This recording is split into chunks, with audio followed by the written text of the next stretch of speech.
Welcome to episode 305 of In Touch with iOS, the show that talks about iPhone, iPad, Apple Watch, Apple TV, and related technologies. I am your host, Dave Ginsburg, and I have Kelly Guimont back on the show. How are you doing, Kelly? Not bad, Dave. I'm always excited to be here. I'm glad I got to come back. Yes, I'm always excited to have you here, and always excited to have both the rest of my regular panelists. Ben Roethig is here. How are you doing, Ben? I am great. I think something happened this week, didn't it, Dave? It did? Well, are you okay? I mean, yeah. Yeah, the Cubs pulled out of it. Yeah, Not going sports. Okay, Jeff Hammond, you can go there. How you doing, Jeff? I'm doing well. And the places that I go when people make sports references that, or at least I assume are sports references, and anyhow, this is why there's a chair in the HR offices that has a little brass plaque with my name on it. Well, I think there's something we can talk about this week. Oh, yeah, the Let Loose event. Apple did announce some wonderful new iPads. We're going to spend some good amount of time on that this week because there was a lot to talk about, but it was a nice, short and sweet event. The event was only about 38 minutes long, which we're so used to having these hour and a half events. I was like kind of surprised, but actually it was good because I had more time to talk about things. And so we're going to pretty much hit upon most of that tonight and maybe hit a few news stories. But as we always do, we start with beta. In beta this week, Apple did release the release candidate of 17.5 for beta. It's just in time for the new iPads. And we were probably going to expect that final version probably to be released just before May 15th, which is the first ship date for the new iPads, which we'll talk about in a minute. Nothing I can really see that is any different than what we've been talking about the last few weeks. Ben, you've been running on your iPhone. Has anything come out since the last discussions we've had? Absolutely no differences that I can tell. Other than that, it's the release candidate. Yep, which is good. So, like I said, I'm going to anticipate it comes out next week as we record. The one big thing I thought that stood out was the new repair state option that lets you put your iPhone into a repair state without having to deactivate the Find My or the activation lock because they were contending with a lot of difficulty. We talked about that. They may have some different alternate changes as far as on the iPad with battery health for the future iPads or new iPads, and as well as we know there is a new Apple Pencil.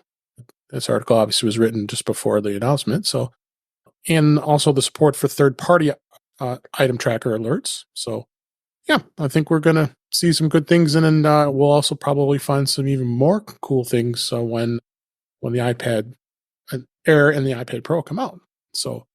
And that's about it with beta. Let's just go right into it. The event was, like I said, it was 35 minutes long here this week, and we definitely saw lots of great things. I think notably was the iPad Pro, and the fact of the matter is that they did announce an M4 chip with an OLED display, and we're going to talk about the M4 chip, which was really surprisingly, it was a surprise. They also had the iPad Air that came out, that is coming out next week, as well as a whole new revised Magic Keyboard for both the Air and the Pro, as well as the Apple Pencil Pro. And this was some pretty exciting things that were announced here. So let's start a little bit about the iPad Air. The Air is going to be a M2 processor, which is quite a bump from the A17 it was before. You're going to have now landscape camera on it, which is a 12 megapixel front camera. You do have the enhanced 5G for the cellular version, much brighter screen. You have Touch ID instead of Face ID, so a lot of folks are probably a little about that. You're going to be now updated to Wi-Fi 6E. You do have a landscape stereo audio on it. Again, I mentioned the Magic Keyboard. We have four different colors, up to a terabyte option. So they did get some really cool things with space. Now you're starting at 128 all the way up to 1 terabyte on the Air, which is as well as the Pro will go up to 2 terabyte, you have an 11-inch, which that's the only one they offered. Now we have a 13-inch size screen, which I think is going to be a really great sweet spot when it comes to that. Jeff, I'm going to start with you. What was your thoughts on the Air, and as far as what their announcements were on this? When Apple started going through all the features, I kept thinking, man, this looks super familiar. And at some point, I posted on Mastodon that the new iPad Air is basically what the iPad Pro was. So we're getting essentially now last week's iPad Pro at a better price. I mean, there's a couple other differences, but that's basically it. I think this was a super awesome move for consumers because for sure. Now you can get a pro level iPad at a lower price point, and you don't even have to sacrifice which Apple Pencil you want to use.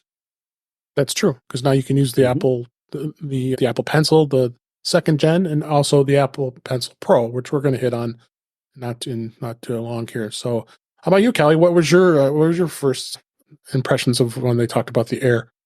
Honestly, once we got to the end of the Air announcement, I feel like Apple has kind of negated all of the connotation that we used to have about a product that had Air in its name. Because initially, many, many years ago, when Jeff and I still went to conferences and hung out in person, the good old days. Yeah. Uncle Steve would bring down the stone tablets from the mount, And one time it was an iPad Air a MacBook Air, pulled it out of a manila envelope. It was your satellite computer before phones were super prominent and powerful, before laptops had really great battery life and all that kind of stuff. Like if you had, maybe you had some sort of desktop situation at home, but you want to go to a conference, you want to do stuff out and about during the day, you have a job where you're super mobile, you want to do something with like a computer that maybe isn't necessarily your daily driver, but will get the job done. It gives you a full keyboard, a reasonable size screen. It was 11-inch and 13-inch computers. That's all they were. They were not the most powerful. You couldn't even buy one with, a super duper amount of RAM or anything like that. And the whole point of it was to sort of be this ancillary computing device. And that's not what an Air, anything from Apple with Air in the title is anymore. We have a 15-inch MacBook Air. Now we have a 13-inch iPad Air. And the whole point of Air was maybe it's not the most powerful thing of, version of that product that you can buy, which is fine. Not everybody needs the most powerful version. And for people who don't, then it's a great option. It's a little bit less, because it's not the most powerful, it's a little bit more budget friendly to buy something like that. And, over time, those have gotten more powerful. And so, a MacBook Air, for example, a 13-inch, is a very, very reasonable machine for a whole lot of people. Just like until Tuesday, the iPad Air was a very reasonable machine for a lot of people at a reasonable price. And now all of the meaning of that has sort of gone away, and it's becoming something where it's kind of like, is it the thing that you want? Is it not? Like, why? Like, honestly, and I'm not saying this because I think it's because I think it's an odd decision. Why is there a 13-inch iPad Air? Why? Because I also said when they came out with the 15-inch MacBook Air, why is there one? Why don't you just make a 15-inch machine if that's what you're trying to do? And it doesn't need to be an Air. And for people where it's the right decision, it's the right decision. And like all of the things that made the Air an advantage, choosing the Air over something else, all of those clear advantages are sort of gone now. And so I'm mostly curious about what it was that led to the great big versions of these and making them something that is basically just another, it's an iPad, it's just an iPad, or it's just, just a MacBook, instead of being the Air or the Pro, like, maybe it doesn't need to have any kind of name at all. So that was the part I was sort of wondering about. Yeah. I'll get back to you when you want to talk a little bit about Touch ID, but I want to get Ben's thoughts first on the Air before we go to that. I was listening to Upgrade this afternoon before coming on the program, and Jason Snell got something out of some unnamed Apple employees that I found very interesting, and it makes a lot of sense. What the iPad Air in 2024 is essentially last time's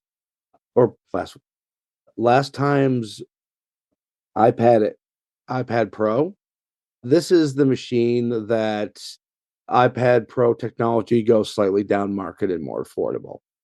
If you don't want to spend the buku bucks on the Pro, well, you can get most of that on the Air right now. Yes, it's not the thinnest or lightest iPad. In fact, actually, might be the heaviest right now. But you have the compatibility with the newest pencil. You have not the best screens, but basically the same sizes as the Pro. If you need to carry if you have a MacBook and you need an iPad functionality plus a second screen, well, there you go. The 13-inch really ups that game. Yeah. So it's a solid mid-range machine for those who want more than the $349 or newly $349 iPad 10, but I don't want to pay as much as a MacBook. Yeah. So that's not the first time this has happened too, right? Like where the Air kind of we get a new iPad Pro, maybe we get a new iPad, and then a while later, here comes the Air, and now the Air is better than the others, even though it's the Air. Like this is the second or third time I can think of where the spec bump made the Air the one that had sort of the most interesting specs, going forward. Like it's way better than the one that has Pro in the name. Yeah. Again. Yeah. For generations 4 through now 6, we know what the Air is. Yeah. Yeah. All right. Real quick. I promise to be fast.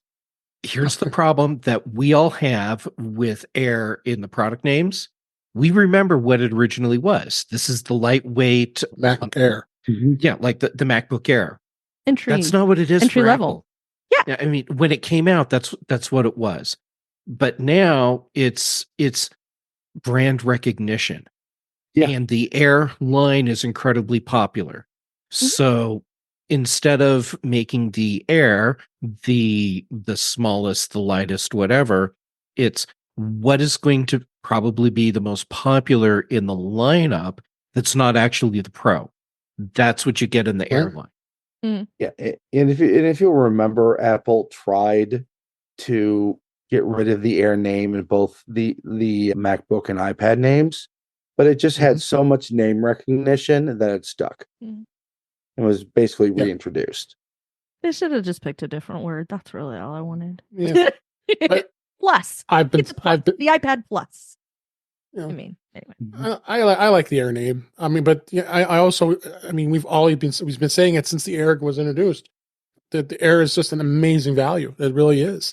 I mean, and it still continues that 13-inch iPad for $799. I mean, yeah, who would have thought? I mean, and you're starting at $599 with the 11-inch. So, but I know, Kelly, you had points you wanted to make on Touch ID, and I tend to agree with you with this, even without you saying it, because I mean, Face ID is just the way to go. Really, I don't understand why Apple didn't decide to put Touch ID on it. So, I mean, that's not what I'm going to say at all. No, okay. Multiple then I was wrong. users. Go ahead. Well, multiple users. If you have this machine and you need to share it with another person, if it's education, if it's enterprise, if it's the household iPad, setting up more than one Face ID on the same thing for people with totally different faces is a giant pain. And then it doesn't really work reliably for either person. That's what I have found. If you can get it to work, that alternate appearance or whatever it is it says that you can do for a second face, most of the time, as soon as you do that, then it kind of if it was super reliable before with one person, once you add the second person, it's more often than not, but still doesn't work a lot for both people. And so Touch ID for somebody who shares an iPad with another person, whether it's a personal or a professional situation, Touch ID is super important. And I also really like that it's the button. It's the tiny little sensor that they found a way to make that tiny little button on it, the Touch ID button. I have family that got the previous iPad that has the Touch ID built into the button. And the two people who need to use it, because they share it between them, were both it was very straightforward. I walked them through getting it set up. They set it up and it works flawlessly for both of them. And it's super great. And so I'm really glad it didn't completely go away, because both for people in my family and for people I support at work during the day in IT, there are many, many situations where an iPad with Touch ID is the only sensible option. That if it was all Face ID all the time, then we would have to find a different solution, because the iPad would not be the right tool for the job anymore. So I'm glad it stuck around. No. Yeah. I'm probably the one person I guess in the wilderness going, but Touch ID is great in some cases. And I feel like the only one, but like Face ID is so much better. It's super reliable. If you're the only person who ever needs to do it on that device until the heat death of the universe, then it's fantastic. But the minute you add another person to the mix, however that comes about, you're going to have a bad time. And there's no getting around that, because there is no multi-user functionality on these devices. So it doesn't do the job. Okay. So let's go ahead. We're going to move on from the Air. Again, the pricing is $599 for, it starts at $599 for the 11-inch and $799 for the 13-inch. It's an M2 processor. And we talked about, it's got the Touch ID, has a 12 megapixel wide camera with 4K video, which is, pretty substantial for iPad of that value. Everything's got a USB-C connector. And so they did a lot of good upgrades to it. Again, space is 128 all the way up to 1 terabyte on the Air, which is great. So no more of the 64 gig sizes on these mid to high line models. Crazy some small space these days, especially the way photos are these days with storage. So the other thing I wanted to mention here was that there was another iPad, and I was extremely excited about, and that was the iPad Pro. Again, the Pro now comes in 11 and a 13-inch. Now you can get it up to 2 terabytes of storage. You have an option to the nano texture glass, M4 processor, which is pretty amazing. It's a Thunderbolt and USB 4 for fast speeds, especially for photographers being able to hook up external drives to transfer data, photos. It has the Face ID and ProRes, it's ProMotion, and you also have a brand new Magic Keyboard. You got the 5G with your Wi-Fi with the accelerator version. You can get it up to an Ultra Retina XDR, as well as they did the same thing with the camera on the front face. The camera is now landscape, and then of course there's the Apple Pencil Pro, which we'll touch upon here in just a minute here. So really, some great things with the Pro line model here. You get a 12 megapixel wide camera, so you get you're going to get a wide camera, and that's interesting that they only have the one wide lens on it. So you do have the true depth camera system, and pretty much all the same stuff that you had. We got 4 stereo quality microphones, so your recording quality is going to be pretty amazing. And it's quite a difference in what they did with this model. And I'm gonna start with you, Ben, this time. What was your first impressions on the iPad Pro? I will start with the hardware. Between the M4 processor and the hardware design, which is, Johnny Ive would be proud of this thing. It might be the most technologically advanced design Apple has ever made. It is incredibly powerful. If you have seen the leaked benchmarks, it's just mind-boggling. Unbelievably. Yes, that is the word, Kelly.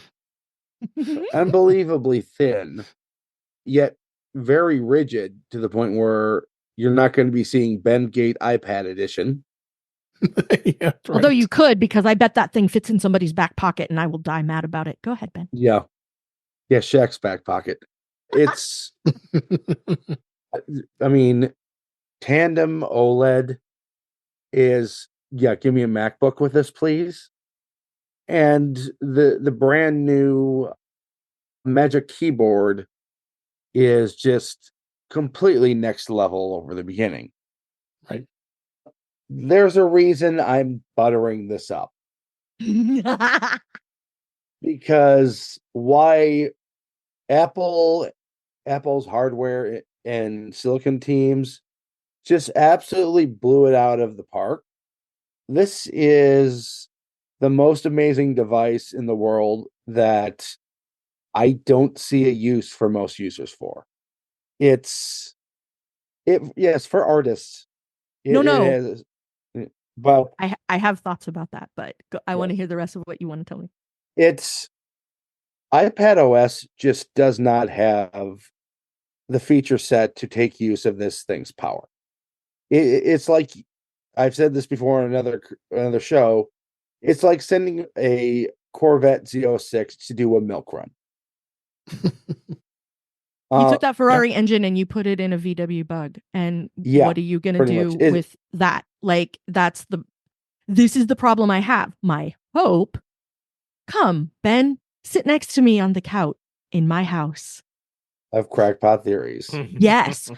I think this is the 1-2 punch of what Apple's up to in 2024. This is my fondest hope, because if they're going to do what we've been hearing that they're going to do at WWDC, you're going to need a machine with the ability to handle all of that computing power.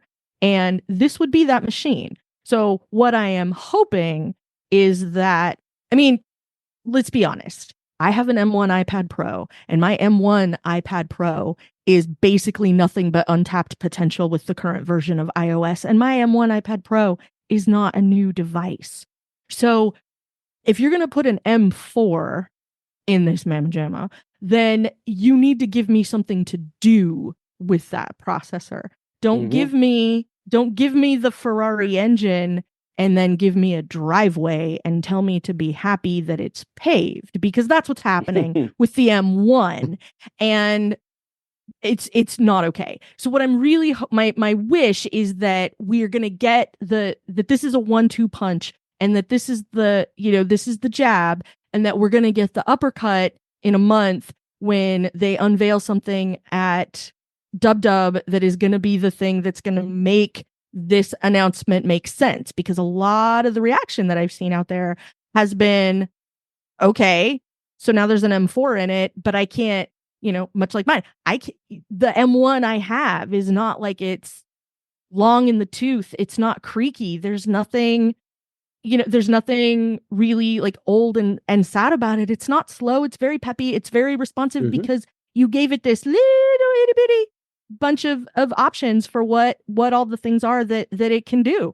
And I want to take that and crank it up and find out what I can really do with it. Just like with my laptop, which is also an M1, which is part of the reason that I find it so frustrating, because I know all the things that my computer can do, and I know how fast my computer can do them. And I want to be able to do similar things. I don't want to be able to do the same job on everything. I do not want to emulate macOS on my iPad. Do not at me. What I want is for the processor I have to be capable. And I think because I was thinking about it today, because I knew I was going to come here and talk to you all about it. And the thing that I want out of it is I want the creativity at Apple to be such that I can do all of that stuff. All of the stuff that I want to do, I can do on my iPad without having to be Federico, iPadOS gymnast Vitici, who has to go through all these gyrations and do all these backflips and vault through all these hoops. He always sticks the landing, which is amazing, and I'm so impressed. But most people aren't going to spend the time to sort out how to get through all those hoops and how to do all those things. And I don't want to have to. If I buy something with a desktop class processor in it, and I know it's a desktop class processor because I can get the exact same processor in a desktop computer, I want to be able to do things with it. And I can't do those things. And I feel like Apple should be creative enough to be able to give me the opportunity to do those things. And they did make mention of, Logic and Final Cut are gonna be super great on the new iPad. And but there's a whole world of users and use cases and possibility between the current version of iPadOS and the people who are going to use it and go edit a film in Final Cut on that sucker. Like, there are so many other things in between that could be so much better, so much nicer, so much more fun, so fast, given what we know even the M1 can do. I know what my processor is capable of, and because like I said, I have another device with that exact same processor in it. And I know what I can do with that. And I want to be able to have that kind of horsepower available to me, not just sitting there waiting, cordoned off. I want it available to me to be able to do the kind of things I want to do. And I feel like Apple should by now have been creative enough. It took them long enough to figure out the iPad needed slightly different software than what the iPhone needed. And they split it off. And every year I'm Charlie Brown and I start running the first week of June. And every year Apple pulls that football away. And I really want this year to be different. Yep. All right, David, I'll get down off my soapbox now. Let's bring Jeff in here. He's been patiently waiting to give his thoughts on, because I think this is going to be his bread and butter. He's deciding what he wants here, and I want to hear your thoughts, Jeff. All right, so I need to start with Kelly. You totally stole my Charlie Brown and Lucy analogy. If anyone was going to do it, it was you. Well played. Thank you. All right, so each year that an M series iPad Pro has been released, I look at it and I think, this is super cool. I would like that. And yet I still have my A12X. What is it? The third gen. It has a USB port on it and all that. It was the first one that used Apple Pencil 2. Mm-hmm. I'm still rocking that every day. And it still is capable of far more than it is actually allowed to do. Mm-hmm. That said, this is the first year where I've been like, okay, now I actually want to start pricing stuff out and see what I will potentially be spending, because this is so powerful. It does so much. And the new Apple Pencil adds in features that to me will be useful. I can't do those on my current iPad Pro. The new keyboard, that fits very well with how I would want to use the keyboard. We also got the teaser, which I fear is going to be Lucy pulling the football out of the way at WWDC. The teaser being, look at this new keyboard. And Ben, you'll have to help me out with a quote. The gist is, it makes it feel like you're using a Mac. Yes. That's mean. Right. And I saw that and I'm like, and there's an escape key on the keyboard. Am I going to have a way to run those apps that are on my Mac that would be great to be able to run just when I need to on an iPad when I'm out and about? I don't need to have Mac OS running on the thing, but maybe this is the year that we get the hybrid part where it goes both ways with apps instead of just iPad to Mac. I don't know, but when I look at the features that Apple put into this thing, holy forking shirt balls. This is an amazing device. And I don't see any other company coming close to what Apple is doing with the hardware. Now they need to take off the training wheels and let this thing run. Yeah. Mm-hmm. Yeah. I mean, you shouldn't be saving the Mac from the iPad. It's a parallel development, not a stage. Ding, ding. Yep. They should be different. They've always been different. But hobbled and different don't have to be the same. That's that's what it comes down to. It's screen. Oh. Mm-hmm. And that the higher speed USB and yeah. I mean, if I could run thinner. No, actually, for a device like this, thinner and lighter is important. I mean, anyhow, I can tell you this: if it ran Mac or if it ran Mac apps, my MacBook Pro would be on the market tomorrow. Oh, I totally get it. Yeah. I could see if this thing ran Mac apps, having the new iPad Pro, and if I really needed a desktop, actually I would because of the podcasting stuff. just pick up a Mac Mini, even a used Mac Mini. Throw that on the desk for podcasting, and then use the iPad Pro for everything else. Mm-hmm. Yeah.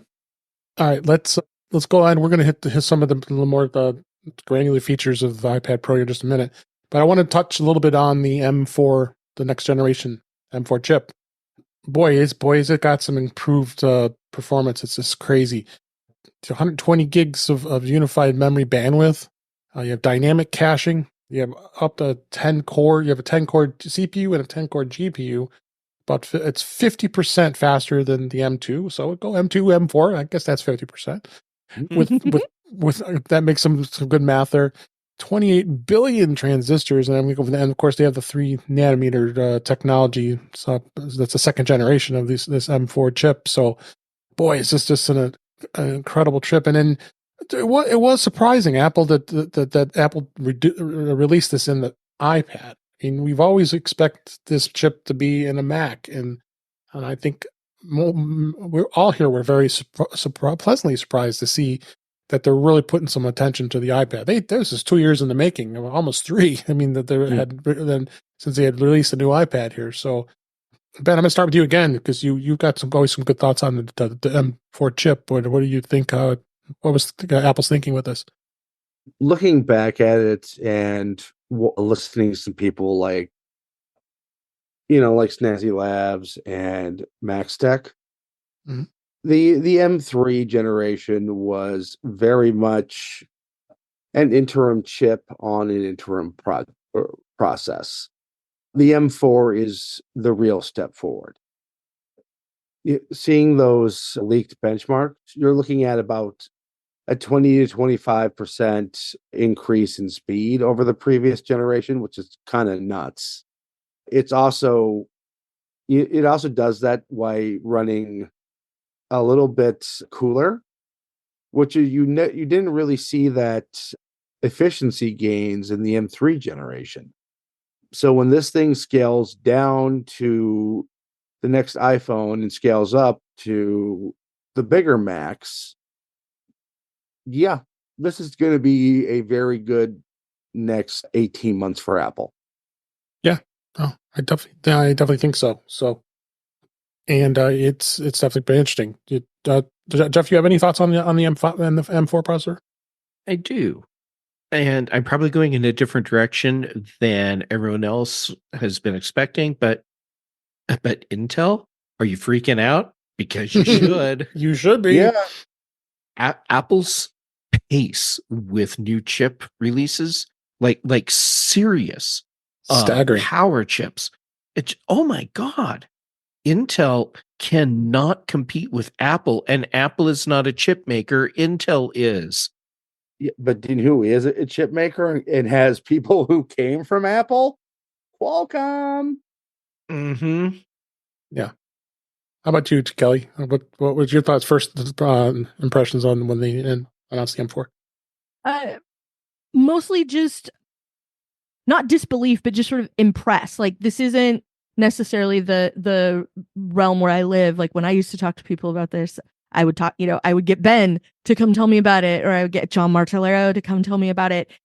Hi, John. Because there are people who live and breathe that piece of it. But just watching the slide go by and seeing the things that they break down and what kind of evolution they've gotten into, I mostly just find it mind-boggling after seeing other chip makers and the other processors, AMD and Intel and ARM evolution and stuff over time, and watching Apple just kind of blow all those sorts of things away. Like, if there was Moore's Law for Apple Silicon, like, it would not be 18 months. It'd be like, 12 maybe. Like, it's unbelievable to me, and that they keep doing it, and that they keep finding the really creative ways. Like, I think it was the M1 Max, I think it was, where they were like, yeah, when we built it was the Ultra, because the Ultra is basically 2 Max chips together because they designed them to like stack up like Lego or something. Like, it was unbelievable. It's that kind of stuff that always makes me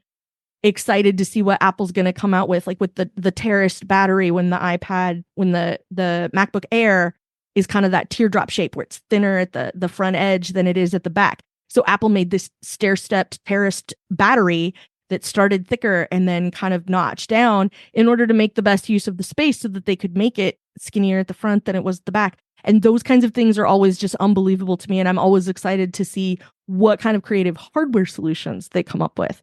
I just wish that those guys talked to the software team more and that the software team could do creative stuff like that too and unleash the hardware that they're given by doing something fun with the software side. So I continue to hold out hope, but yeah. So let me go through some of the things that really we didn't hear announcements on, but found out after the fact. We just talked about the 10th gen iPad. That's now going to be priced at $349. That's $100 off what the original price was. Honestly, I thought $449 was a little overpriced for that iPad. And the iPad 9, the last of the Lightning connector devices with Apple, is now discontinued. So that's gone. They are adding a $100 nano texture glass option we talked about earlier. And boy, I've seen some demos. I just notably showed how incredible the glare is reduced with the nano texture glass option. That only comes with the 1 terabyte and 2 terabyte models. So you have that as an option. The iPad Pro in itself, you have to get at least 1 terabyte or plus of storage, so 1 terabyte or 2 terabyte. That gives you 16 gigabytes of RAM. All the other models below that are going to only be 8 gigs of RAM. Is that going to be? You guys think that's going to be much of a difference in performance? I mean, I understand why they're doing that because it's probably aimed more towards the pros, having with the large capacity SSDs in there. So I don't foresee that a huge deal. But what are your thoughts, Jeff? Apple is so good with memory management at the hardware and operating system level. This is not a thing for most people. That small minority that really needs that extra RAM for doing like really high-end video stuff you would otherwise be doing on your Mac. Okay, sure. Yeah. That extra RAM is going to be nice for I'd say 95% of iPad buyers. Doesn't matter. I mean, most people are rocking iPads that have like 4 gigs of RAM, and it's not a problem. Yeah. I think part of it for me is you need more memory if you are going to be doing something big, something with maybe a file that is like an image file that's a lot of layers, or a great big video that you're trying to edit. And in that case, you're probably hooked up to an external SSD somehow or another, because all you need is USB-C for that. And lots of drives come in USB-C. So if you've got a great big drive full of video capture from the day, or lots of images, and you're trying to edit something that's hundreds of megabytes, maybe it's gigabytes in size, then you need that additional memory to be able to manage doing everything you want to do with that file on a mobile device. But, again, that's like a percentage of people, and making that happen. Those are the people that are putting the hooking up a hard drive, hooking up the big screen, the kind of stuff that we see briefly in some of the product intro videos when they debut things like this. Yeah. So I think those folks are going to be the people who need it, are going to be very grateful to have it, but I don't think most people are going to notice at all. Like Jeff said, like it's not a thing that they've done for people, capital P people. That's not who it's for. Yeah. A couple more things. If you were to max out an iPad Pro with all the options, it would cost you over $3,000. Yikes. But that's including an Apple Pencil Pro and the Magic Keyboard, and maxed out to 2 terabytes and a 13-inch. So yeah, you could really spend some serious money on this. Interestingly enough, the Pros lack the mmWave 5G chip, and also doesn't have the ultra-wide camera. I'm thinking maybe that is something that, you use your iPhone for a lot of photography. Why would they want to put an ultra-wide in there as well? I'm not sure of really that logic. Apple knows how to use our devices, Dave. Like they know exactly. We're going like this, right? Yeah. Yeah. So they know. I'm assuming since that camera's gone, they know people really aren't using that camera. Right. So why add the extra expense? Yeah. Why add the extra expense? So a lot of folks there were a lot of influencers that were looking at the M4 iPad Pro, and they saw how incredibly thin it was. think it's like 5.1 millimeters in size. And I think on the event, they compared it to an iPod Nano as far as the thin size of it. And they say the iPad Pro actually weighs less than the iPad Air. So weight in itself is going to be pretty incredible. And it's definitely kind of exciting thing to look at here. The batteries still have about 10 hours of battery life. They're going to have, like I said, they're going to have a folio cases as well as the Magic Keyboard. And the cellular option now for the Air and the Pro are only going to be eSIM going forward. So I'm glad to see that because that'll save some space in the device, not having to take up for a SIM card. And we did talk about the Magic Keyboard. The Magic Keyboard is redesigned, and it now has function keys at the top, which is great. So it's going to be interesting. So, but I saved the best part for then this because this is really something Jeff's in his heart here as far as the Apple Pencil Pro goes. And really, what they did was they did some amazing things that they released with this Apple Pencil Pro, including the squeeze gesture, haptic feedback, and the Find My feature. Finally, that's available, so people are trying to find real pencils all the time is amazing. So I'm going to throw it right to you, Jeff, and you tell me your first impressions of the Apple Pencil Pro. Is this something you're excited about? This is one of the key selling points for the new iPad for me. Simple as that. We know why. It's the barrel roll. The barrel roll. Yeah. I heard that and I couldn't do anything but giggle for a while after that. And everyone had the image in their head. Barrel roll. And kids, if you don't get the joke, just do a Google search. Knowyourmeme.com. There you go. Okay, so I feel like Apple really is leaning in to trying to push the iPad Pro as an alternative to buying a Wacom Cintiq. And the problem is they're not actually leaning hardcore into that. They're being kind of subtle about it, which they shouldn't be in this case. I think for a lot of people, this is a totally viable option to getting a Cintiq, which is a high-end tablet, and you're going to spend the same amount of money. But with the iPad, you'll be able to run all the applications, and you'll be able to run them when you're not at your desk. With the Cintiq, yes, there's certain models where you can do editing with just the tablet away from a computer, but there are limitations there. With an iPad, you have the app there, you don't have a limitation. And with this new Apple Pencil, I think it addresses a lot of the needs of professional users. The one thing that they didn't do that I wished they had done, give us physical alternate tips for the Apple Pencil. I knew you were hoping for that. All right, I will cede the podium to hear everyone else's thoughts. Yeah, go ahead, Ben. I will agree with Jeff because Jeff is the artist. Okay. Man, no pressure on me. How about you, Kelly? I thought you were done. Sorry. I was going to say, I'm the guy that the USB-C Apple Pencil is for. And for me, I'm like, why would I ever want that thing? I mean, for you, you're going to use it to write and tap and stuff. It's perfect for that. For me, it's like, why would I spend $79 on something that doesn't even do what I need? Mm-hmm. Yeah, that is true. I think the pencil's a nice evolution. I'm glad to see that they're continuing to. Now, do I think you should have been able to use Find My on your pencil years ago? Absolutely. But, the best time to have done it was the previous iteration of the Apple Pencil, and the second best time is right now. So now we finally got it, and I'm glad. I still kind of wish it had maybe 2 flat sides, so maybe it would be less prone to roll, and then people wouldn't have to make a noise quite as often. But, baby steps, right? So I liked seeing the evolution, but what I really want to see is the evolution of what they've announced. I want to hear about Pencil Kit at WWDC so that people who are developing apps can do something with some of the capability that's built into the pencil. and you can use it for you can program it to do certain things in particular applications. You can do some of that with programming the double tap on the flat side now in certain applications on your iPad.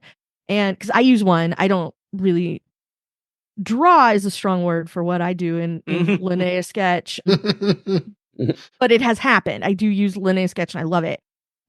But I do a lot of writing. I have a digital planner PDF that I use with GoodNotes, and I scribble on that all the time. And in writing and being able to program the double tap to do something different sometimes depending what I'm working on makes that really helpful. So I'm hoping that some of the additional capability that's built into the pencil is stuff that will be available so that people can do other things with it. And I would really like to see what kind of accessibility options come with the new things that it can do, with gyroscopic. Like if you're going to twist it, maybe there's a way that you can have an accessibility action tied to that or something, and just make some of this stuff available to more people so they can use it and enjoy it and get the most out of it that they can. Yeah. Now, what's great about the Apple Pencil Pro is it also is compatible with the iPad Air with the M2. So you still can get the best of both worlds with the Apple Pencil Pro. I mean, was there any limitations of what the Air does they're both the same, right? To you, as far as what the pencil capabilities? Yeah, there's no difference in the capabilities. That's great. Yeah. One thing that I would love is to see the super detailed specs on this Apple Pencil.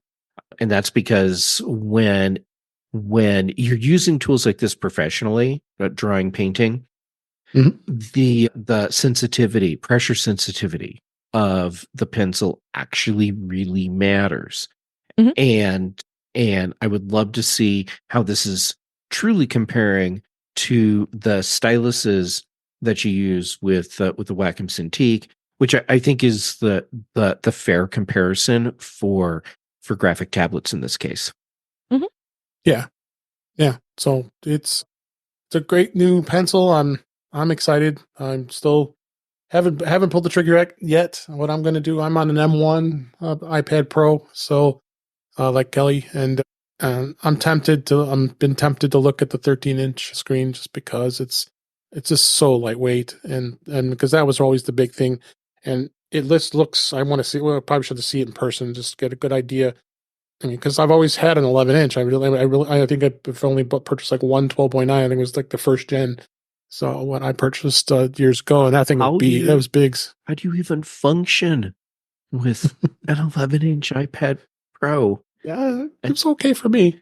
Beautifully, I'm giving you a hard every time over day. because I love you. And then I inherited this 2018 12.9 inch, and I started seeing that it's pretty hard not to have the larger screen anymore. So this might put me over the edge here. So, but I'm we're getting good trade-in values for the old iPads. I mean, they're offering $385 for the M1 iPad Pro, so which is not bad considering with the trade-in values of the older models. So I'm very tempted, and I'm probably going to pull the trigger because it's been 3 years. Yeah, it's been 3 years since I bought one. So I have one totally specced out and in the cart. Yeah, it's sitting in the cart. Yeah. So only one thing I say to that. Yeah, you keep taunting me with that card, and it never does he have the card shows out? up. Yeah, it never shows up. Got that special card in that wallet is. So yeah, it's some exciting times. I was going to touch a little bit on the software releases with Final Cut Pro. They released a brand new version for the new iPads.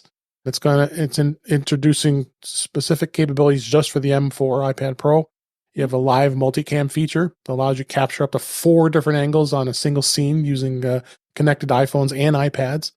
The way you make this feature work is Apple has created a Final Cut camera app that captures the video from each device and then feeds it right into Final Cut Pro. That's pretty amazing.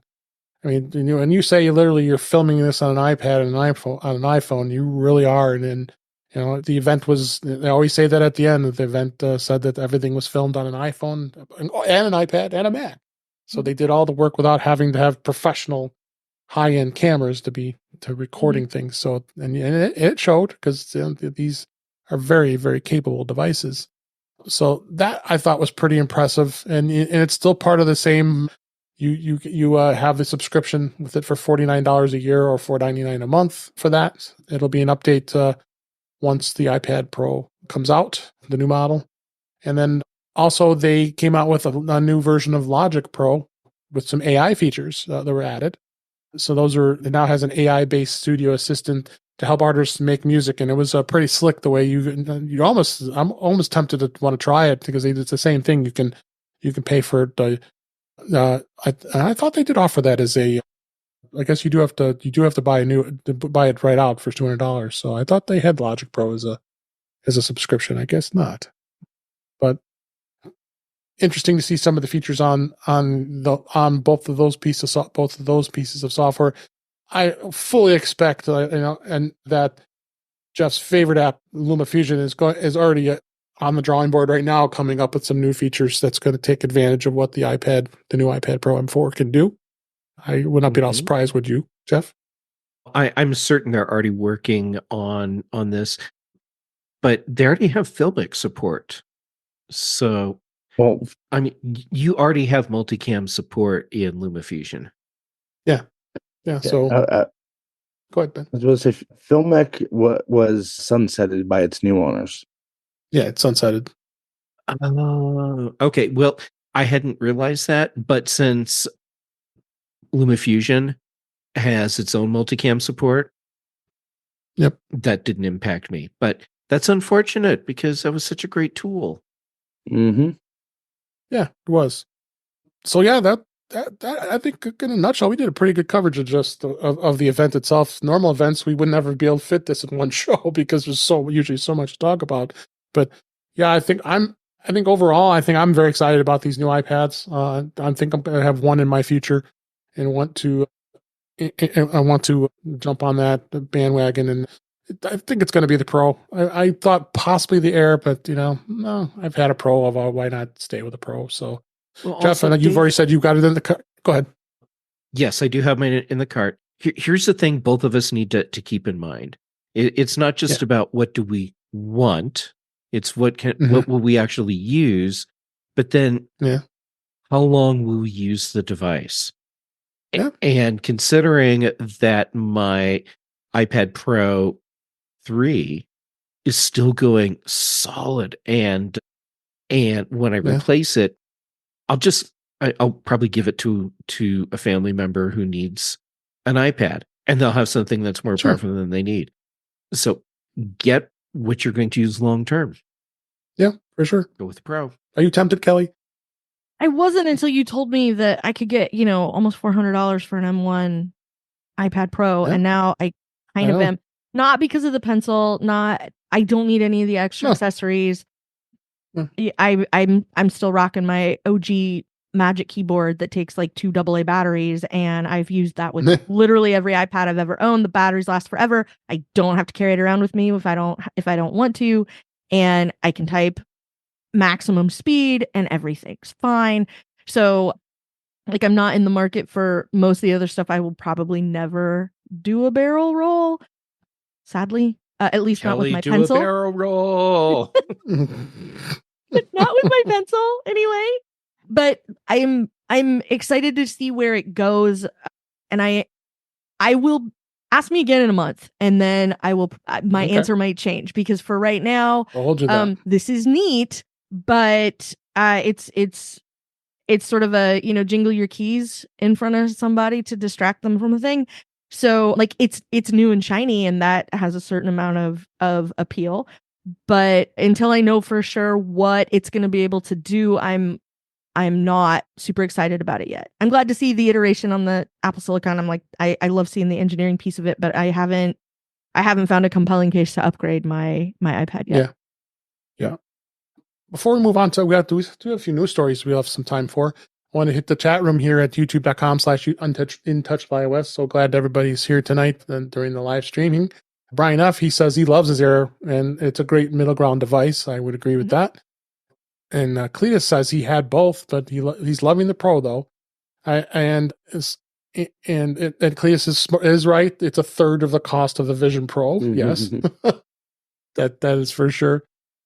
And Brian says it's so much power than he needs. I don't even use the power that's of any near the power with the M1 iPad Air he has now. So he's definitely, I would definitely agree with that.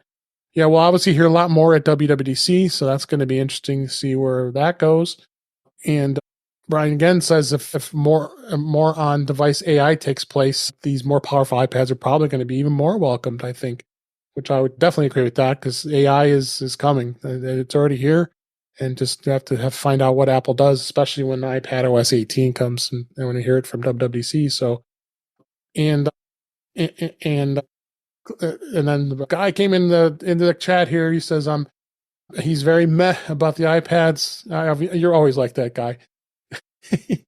And he's got his M1 iPad Pro, and he's working fine. And that's I said, most people are happy with that. And then and some would like to upgrade, like some of us here. So great to have everybody here tonight. So glad you're in the chat, and we're just having a lot of fun here. So before we wrap up, let's hit some of the news stories I found this week. Apple has now unveiled a 2024 version of the Pride Apple Watch band and the Apple Face as well. It's a new Pride edition braided solo loop with the watch band, watch face, and wallpaper. The band features a fluorescent design inspired by multiple Pride flags and laser etched lug that reads Pride 2024 for the Black, Hispanic, and Latin communities, as well as those impacted by HIV and AIDS. And so it's got a good representation for this, and this is always great. Every year we bought the band last year. I might even buy this band this year. You think you can buy this, Jeff? Wait, do we actually? Crap! How did I miss seeing that? Hold on, let me look at it real fast. Let me look at it. Okay, that's really today. Cool. Or it was Monday. Yeah, it was Monday. Okay, that looks very cool. I'm very tempted. But I tell you what, it's hard to beat the sprinkles. You start sporting it, right? Mm-hmm. Yeah, I still have one. I have been wearing it. I switched to my braided loop again. I realize how much I love this band. It's all one piece.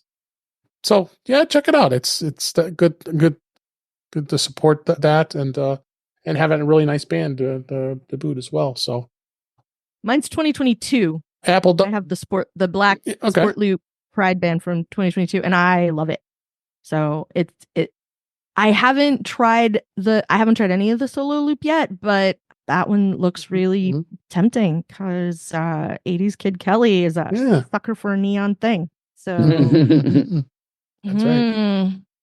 Odds are good I'll get one. And another story about Apple Watch. Apple plans to have an Apple Watch activity challenge for the World Meditation Day on May 21st, just a few weeks before as we're recording. Apple's next Apple Watch event, it'll launch on May 21st. It'll celebrate that. To complete the challenge, Apple Watch owners will need to record 5 or more mindful minutes using the Mindfulness app or any app that adds mindful minutes to the Health app. Apple Watch owners will earn the Meditation Day Award with unlock a dedicated badge in the Fitness app. Plus, they will get a series of animated stickers that you can use in Messages and FaceTime apps. Well, look at that. So you can do some meditation. And Apple is going to help you along with it with always some fun little things here. So that's awesome. Apple is now going to be going to power AI features with M2 Ultra servers. Apple plans to power some of its upcoming iOS 18 features with data centers that use those servers with Apple silicon chips. This was reported by Mark Gurman and Bloomberg. The M2 Ultra chips will be behind some more of the advanced AI tasks that are planned for the year and beyond. Apple reportedly accelerated its server building plans in response to the popularity of ChatGPT and other AI products, and future servers could be using the next gen M4 chips. So this is a good thing. Again, it's rumor, I know, but I have a pretty solid trust of Mark Gurman and Bloomberg. Mm-hmm. He does have some. He gets them right on. He did get a lot of the things right on. He got right on he predicted the M4 chip. So and everybody else was doubting it. Let's Mark is very predicting anything. I'm sorry, Ben. I was talking over you. Yeah, he's not predicting. He's getting actual fact. Apple's telling him what. He's not their parrot, but they're feeding him the information that they want released. They're totally controlling the message here. Yeah. Sorry about talking over you, Ben. Yeah. No, not at all. Did you have a thought, Ben? My thoughts were pretty much Jeff's thoughts. We're like a hive mind on this. Okay. Yeah. He's not really a rumor guy anymore. I feel like he's more of a planned release valve than anything at this point. Yeah. Which is fine, but like it's not like he's necessarily breaking any of that news. It's more like somebody's like, yeah, that thing, go ahead and hit publish on it now. Okay, bye. Yeah. This was interesting. Apple apologizes for the controversial iPad Pro ad and scraps plan for a TV campaign. Alongside the new ultra-thin iPad Pro this week, Apple did debut a Crush ad, which they did show during the event, to promote the new hardware. And the ad has been subject to much criticism over the last 2 days. This was reported earlier this week. Actually, that's actually today, as we record. Apple has now responded with the criticism by issuing a public apology. To Ad Age says it missed the mark with this video. The Crush ad just depicted a crushing of musical instruments, paints, camera lenses, books, movies, characters, and sculptures, and more. You know, the idea was that creative work can be accomplished with an iPad. So I guess I'm not understanding why this is so controversial. Have you guys read through this or know why they think that it is? It's because we're crushing something? Been I don't know. My eyes so hard about people freaking out over this. I'm surprised my retinas haven't detached. Seriously, if this is what people are keying in on to complain about for Apple, holy forking shirt balls. Yeah. Just get over it. I thought it was a cool video, actually, and I made sure I went and downloaded it because it's probably going to get removed from the Apple's YouTube channel. I want to. I mean, that makes sense. I don't get it, mostly because I'm like, you posted it on the internet. Of course, somebody was going to get mad. Yeah. Period. Like, this is the equation: who they are, how many there are, and what specifically it is that is twerking them off is immaterial. It's gonna happen. This is how it works with the internet. And so I just was very confused by like, oh, we're sorry. Like, I never saw any of the criticism that looked to me like it was a valid thing. It's not like they put a person in there. It wasn't a puppy, whatever. Like, there's nothing, I couldn't find anything about that ad. Like, I think there's a whole YouTube channel at least one dedicated to, we put stuff under a machine exactly like this and smushed it to see what would happen. Like, I've seen, I've seen the video with like gummy bears and, all kinds of crazy stuff. And like, I don't know why nobody's mad about that. Like, I thought it was a clever ad. I mean, it wasn't as clever as the one full of Mandalorians, but that doesn't mean it's not a good ad. And I'm not biased at all. Oh yeah, for sure. I mean, honestly, the ad did not do anything for me either way. I thought it was kind of meh, but honestly, I don't get all the outrage. I mean, it wasn't Apple's best ad by any means. It wasn't the worst, and perfectly honest, we'd probably all forget about it. I'll forget about it in about 5 weeks. Hey, in the chat, which I can't actually get into because whatever, YouTube, a guy is saying, "Hey, no eye jokes, Jeff. Sorry, guy. I didn't see it as a problem. I will look closer." Gosh. Okay. So, and then the last story here is Apple's making it easier for you to develop your very first app using what's called Pathways. Apple's developer site has long been a massive hub of resources for prospective app developers, but previously there was never a clean path towards getting started. Today, the company, Apple, announced Pathways, a collection of videos, documentation, and other resources that'll walk you step by step through the journey of developing your very first app. It's accessible on Apple's developers website. All kinds of resources there will require you to just have a developer account to do this, and it's so cheap. It's $99 a year, and it gets you access to all the betas. So it's not a bad deal. So, and you can go through and you get started as a developer. You do design, you do Swift UI, games, and Vision Pro, and then you can distribute onto the App Store. This is really cool that Apple is doing this and making it even easier to get. They want to get more app developers. It's obviously the goal here, and why not make it easy for people if someone might be interested in doing that. I might check this out because I'm not much of a developer, but even though I play one on TV. It's, but it is cool. So, do you have a thought, Kelly? No, I'm giggling at Guy in the YouTube chat. So that's all. Well, now that you brought it up, it's not something that's not inappropriate. But It's of course It it's depends on inappropriate. yours. I mean, it's Guy. Like, where Yeah. were you? Yeah. yeah. Well, we love you guys. I think it's interesting. go I ahead. like the idea that they're trying to reel in more developers.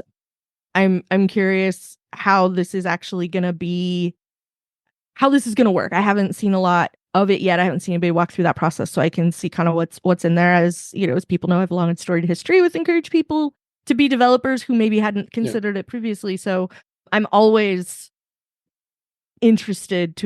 more interested than most in programs like this and how they're going to work. So I'm looking forward to finding out more. Yeah, me too. It's definitely something that I'm really looking forward to. And what I'm actually really looking forward to is MacStock. MacStock 8 is here. It's going to be July 12th through the 14th. MacStock Conference and Expo. You can come join myself as well as Jeff Gamet and Chuck Joyner and Brian Flanagan-Arthurs, Jill McKinley, Marty Gencius. We got all kinds of great speakers, and it's got 3 full days. The first day is a new thing called workshops. You're going to be able to really level up your MacStock experience. That's the theme this year, level up.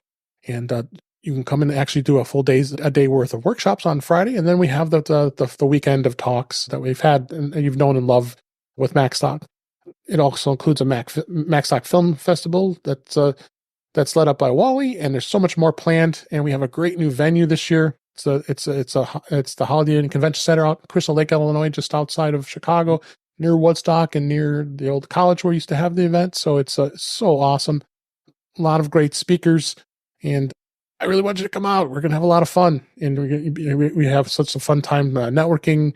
We have such a fun time seeing our friends, and you can meet new friends, and sing I karaoke can't say with them. much more about that. And then karaoke with Kelly, and I'm hoping Kelly's going to be there. I think she is. I don't know, or is she going to be maybe part of the time? Did you look at the chat? But you're going. You are going like full tilt going. I'm gonna be there. Oh my I'm gonna God! be there. All right, so you're going to get to see Kelly Start- Guimont, the one and only. Start your light calisthenics now. You're gonna have to emotionally prepare. We are going to have just an absolute Oh my blast. God, so Becky. it's just I'm so I'm so already, excited. thinking about It's- starting a Kickstarter for my bail money. That's right. Oh my gosh. So it's so reasonably priced. Come on, see us. And you have 2 options. If you want to just go for the 2-day speaker event, that's the weekend pass. It's $299. And if you want the weekend pass plus the workshops, it's just $100 more, $399. But I have a great deal for you. As an In Touch with iOS viewer and listener, you can score $30 off if you want by using a coupon code. The coupon code is In Touch with iOS, all one word. It's in our show notes. It'll show at the checkout. You put that in, and you're going to get $30 off, whether you decide to go with the 3-day weekend pass or with the workshops or the 2-day weekend pass itself. And this code's going to go until just before the event starts around July 11th. So absolute reason to come out, save a few dollars and come register. MacStockConferenceandExpo.com. That's where to go to check us out. You're going to get to see Kelly. I'm so excited. This was all new news for me, so I'm kind of giddy about that. So I'm so glad you're going to be there. And now we just got to get Ben to come. Oh, it's happening. I've should waved my Jedi hand at him and everything. Yes, it Yeah. should happen.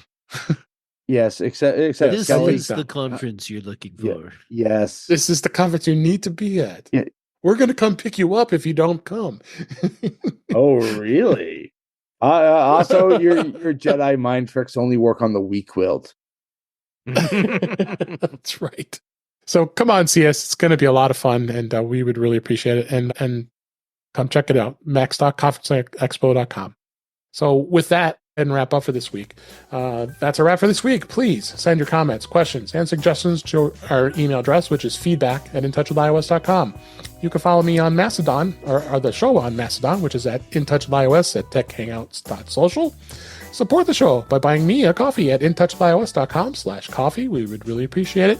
You also can become a patron of the show by going to patreon.com/intouchwithios. We have 2 tiers available to support the show. We would really appreciate it. Make sure you like, share, and subscribe so you are notified when we are live streaming, which is Thursday nights at 8 p.m. Eastern, 5 p.m. Pacific at our YouTube channel, which is youtube.com/intouchwithios. I just want to thank again Brian and Guy and Cletus and any others that were out there joining us live. You can come here anytime to hang out with us. We always have a lot of fun. You also can go to our magazine on Flipboard, where many of the current past, where all the items that we talk about are flipped into that magazine. The link is in our show notes. You can subscribe to the show by going to your favorite podcatcher, including Pocket Cast, Overcast, Apple Podcasts with transcripts, and many others. But better yet, go to our website, which is intouchwithios.com, where all the links to all the ways to listen to us are there on the website. I am Dave Ginsburg, and you can find me on Mastodon at DaveG65. And Kelly Guimont, I am so thrilled you were here this week. Where can people find you? Well, in July, you can find me in Illinois. Yay. Right before that, you can find me in Pennsylvania. Because I will also be speaking at the Penn State Macadamins Conference. So, I have a lot of presenting in my future. Generally, you can find me playing Pokemon Go, and the rest of the time when I'm not here hassling you or sitting in the back and doing my best to make Chuck Joyner lose focus on Tuesday nights on Mac Voices Live, you can find me over on Mastodon, where I am verso at mastodon.social. You can also occasionally find me when Mike and I can manage to coordinate the same time, because time zones are stupid.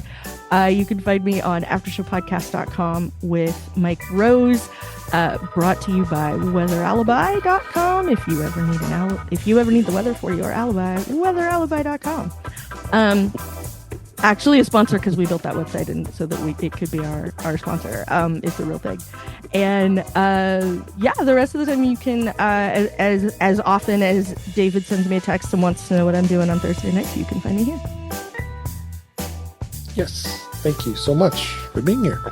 And Ben Roethig, thank you so much for being here. And where can people find you? Well, Dave, first of all, you can find me trying to get cats off of my Mac. Is that a euphemism? Which I have been doing the entire show. Now. Yep. You can also find me at Ben Roethig on your social media of choice. On Tuesdays, you can find me on Mac Voices Live with Chuck Joyner. And Friday, you can find... my brain does not want to work. Thursday, you can find me here on In Touch with iOS. And for a very limited amount of time, you can still find me on the British Tech Network on the Mac Show. All right. Thank you, Ben. Last but certainly not least, Jeff Gamet, always a pleasure having you here. Where can people find you? Always a treat to get to be here with you, Dave. So thank you for being so tolerant and letting me join in over and over. All right. So on social media, I'm Jay Gamet, pretty much everywhere. I'm active right now on Mastodon, Instagram, and Threads. And then for shows, Tuesdays on Chuck Joyner's Mac Voices Live, here with you on Thursdays for In Touch with iOS. Then on the British Tech Network, Thursdays for the big show, Fridays for the Mac show. And also Brian Chaffin and I. Wow, sometimes diction is hard. And Kelly. Anyhow, Brian Chaffin and I, we do the Context Machine. Well, it's been great being on the show until I got kicked off tonight. Oh, no, you're fine. And, all right. So thank you for listening and watching and being here, and the folks in the YouTube chat being here as well. Thanks all the guests and hosts were here this week, and we had an absolute blast. And we're going to do it again next week. But until then, we'll talk again soon.